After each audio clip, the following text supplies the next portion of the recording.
6 to 12th வரைக்கும் இருக்கக்கூடிய பாரதிதாசன் பற்றிய குறிப்புகள். அவர் என்ன இலக்கியங்கள்லாம் எழுதினார், அவருடைய பாடலில் என்னென்ன பாடலாம் நமக்கு கொடுத்துருந்தாங்க. 6th தமிழுக்கும் அமுது என்று பேர் அப்படிங்கிற முதல் பாடல் 6th தொடங்கும். தமிழை அவர் என்ன சொல்வாருன்னா, அமுதோடையும் நிலவு, மனம், பால், வானம், தோல், வாழ் இதோட எல்லாம் ஒப்பிட்டு சொல்லுவார். அந்த பாடலில் நிரூமித்தன்னு ஒரு வார்த்தை வரும். நிரூமித்தன்னா என்ன பொருள்னா உருவாக்கியன்னு பொருள்.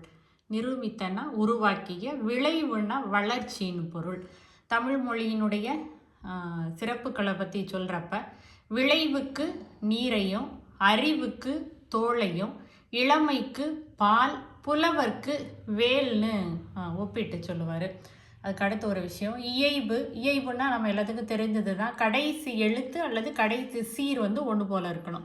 இங்கே பாருங்களேன், சொற்கள் இறுதியில் ஒரே ஓசையில் அமைவது. சேர், தேர், பால், வேல் இருக்காங்க. இரு சேமாக இருக்கா, இங்கே இல்லு சேமாக இருக்கா, ஓகேவா? அப்போ இயைபுன்னா என்னது? கரெக்ட். சொற்களோட இறுதியில் ஒரே ஓசையில் முடிந்தால் அதை இயைபுன்னு சொல்கிறோம். அதுக்கு அடுத்தது அவருடைய இயற்பெயர் சுப்புரத்தினம்.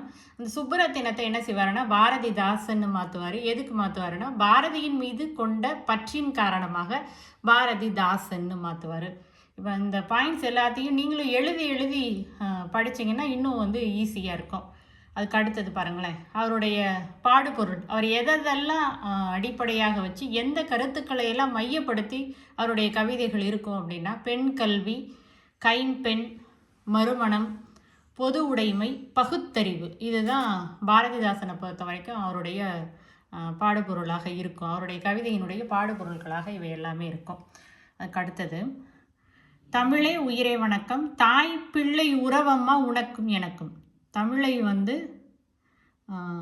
எப்படி அம்மா பிள்ளை உறவு எப்படி இருக்குமோ அது மாதிரி தான் உன்னுடைய, அதாவது தமிழுக்கும் எனக்கும் உள்ள உறவு. நீ இல்லை என்றால் அத்தனையும் வாழ்வில் கசக்கும் புளிக்கும். தமிழே உன்னை நினைக்கும் தமிழன் என் நெஞ்சம் இனிக்கும்னு சொல்லுவார். யார் சொல்லுவாருன்னா காசி ஆனந்தன். இதுவும் 6th தான் இருக்குது. காசி ஆனந்தன். அதாவது பாரதிதாசன் கவிதைகளுக்கு பின்னாடி இருக்கக்கூடிய ஒரு குறிப்பில் இதை கொடுத்துருக்காங்க. தமிழை பற்றி பேசினதில் பாரதிதாசன் மாதிரியேவும் இவரும் ஒரு விஷயம் சொல்லியிருக்கிறாரு. தாய் பிள்ளை உறவம்மா உனக்கும் எனக்கும். இந்த கீவேர்டை ஞாபகம் வச்சுக்கோங்க. தாய் பிள்ளை உறவம்மா உனக்கும் எனக்கும். சொன்னவர் யாரு? காசி ஆனந்தன்.